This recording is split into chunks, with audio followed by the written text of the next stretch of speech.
लेकिन इस पूरी पिक्चर के अंदर ये एडिक्विटी नाम का जो वेंडर है, जो कि सरकार के लिए भी थर्ड पार्टी है, जी वही तो ये बचता क्यों जा रहा है? नहीं, उसकी तो कोई जवाबदेही नहीं है। वो तो जवाबदेही उसकी एसएससी को है, हमें नहीं है। तो एसएससी को उससे सवाल पूछना चाहिए, लेकिन दोनों को SSC मिलकर एक प्रेस कॉन्फ्रेंस करनी चाहिए और बताना चाहिए कि ये सब दिक्कतें क्यों हैं और हम इन्हें कब तक ठीक कर लेंगे।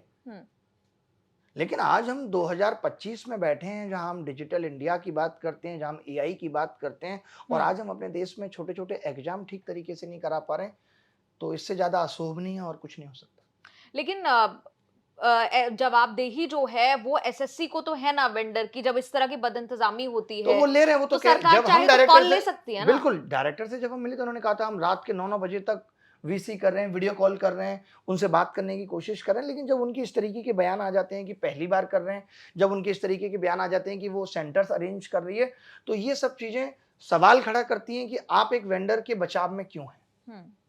आपसे भी ये पूछा गया जब आप एडिक्विटी की बात कर रहे थे कि आप क्यों वेंडर जी जी बिल्कुल बोला गया कि आप वेंडर की बात क्यों कर रहे हैं, who are you to decide that कि कौन वेंडर एग्जाम लेगा या नहीं। ये सरकार की कॉल है, ये आयोग की कॉल है। जी अच्छा, इस सब में जो बच्चों का नुकसान हो रहा है, उन छात्रों का नुकसान हो रहा है जो इस उम्मीद से जाते हैं, उनका परिवार वेट करता है, उन्हें छोड़ने आता है, बहुत मुश्किल है उसकी भरपाई से गुजर रहे हैं। वही बहुत मुश्किल है कि आयोग उसकी भरपाई कर पाएगा। आप लोगों को मेंटली तोड़ रहे हैं, उनकी उम्मीदों को तोड़ रहे हैं, उनके सपनों को कुचल रहे हैं, और इन सब चीजों का भुगतान तो करना पड़ता है, आज नहीं कल करना पड़ेगा। ऊपर वाला सब देख रहा है, हिसाब किताब करने के लिए बैठा है।